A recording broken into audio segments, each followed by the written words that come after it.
प्रथमे ईश्वर को प्रणाम करी समस्ते निज निज जगार बसी पड़ है। आज गोटे बढ़िया गप मुझे तुमको कहबी बुझिपार से गप हूँ दीटा भाई भौणी विषय रे गप। कुनी कुनी भाई भौणी दी जन से माने कौन कले थरे तांकर पिठा खाइबा को मन होला तो से माने जाइकरी बिरी आउ चाउल आनी ताकू चकुली कले। चकुली करी तार बास्ना जमी चारिआडे महकिची से बास्ना रे बाघ मामू आसी दुआर पाखे पहुँची जाइए।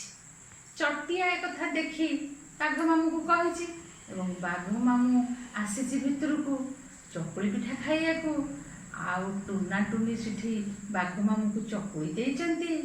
सिठी बाघ मामूर अवस्था कौन हेची एठी तो मजा आमे गीत रे जानिबा तुम बहिर जो टुना टुनी पद्य से बाघ मामू केमिति सिठी मजा पाइछि हैला।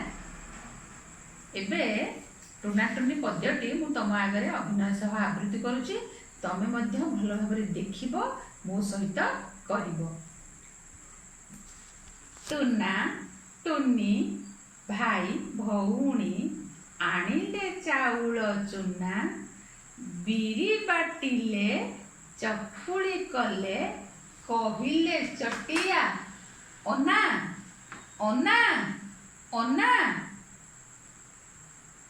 कबाट खोली कहिला टुना बाघ मामू हे आस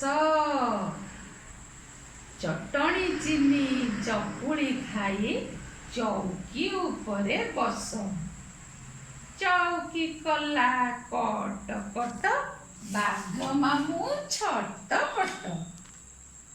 बुझिपार गीतटी शुणलटी केमती तुमर गीत है।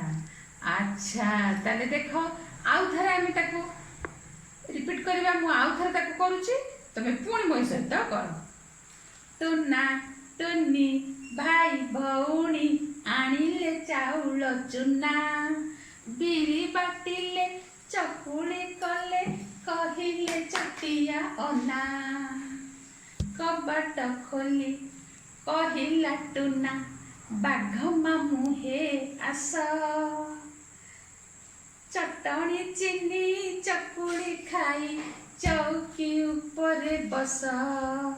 चौकी कला कट कट चौकी कला कट कट बाघ मामू छट पट। अच्छा एथर तापरे आमे बहिटी को पढ़िबा। एबे समस्ते बहिटी को खोल।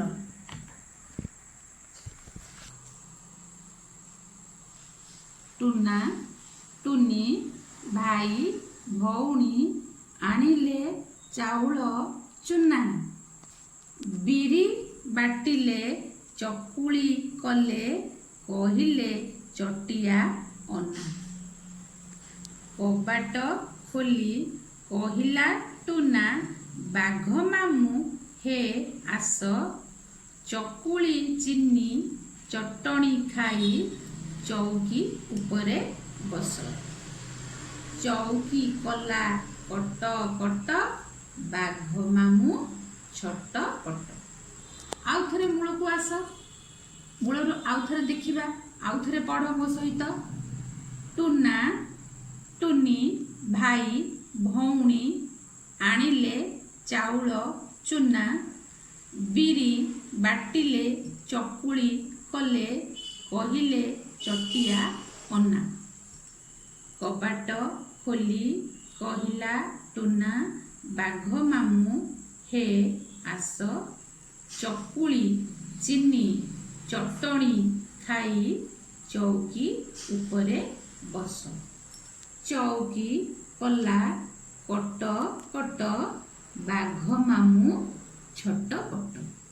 देख ए प्रथम धाड़ी रे कौन लिखाई टुना टुनी टुना टुनी। जो भाई भौणी दी जन कथा आम पढ़ुले से हेले टुना टुनी। टुना टुनी भाई भौणी आनिले चाउल चुना देखुच तो चाउल ଚୁନା ଚାଉଳ ଚୁନା ହେଲା। ବିରି ବାଟିଲେ ଚକୁଳି କଲେ କହିଲେ ଚଟିଆ ଚଟିଆ ଅନା। କବାଟ କବାଟ ଖୋଲି କହିଲା ଟୁନା ଟୁଟୁନା। ବାଘ ମାମୁଁ ହେ ଆସ ଚକୁଳି ଚକୁଳି ଚିନି ଚଟଣି ଖାଇ ଚଉକି ଉପରେ ବସ।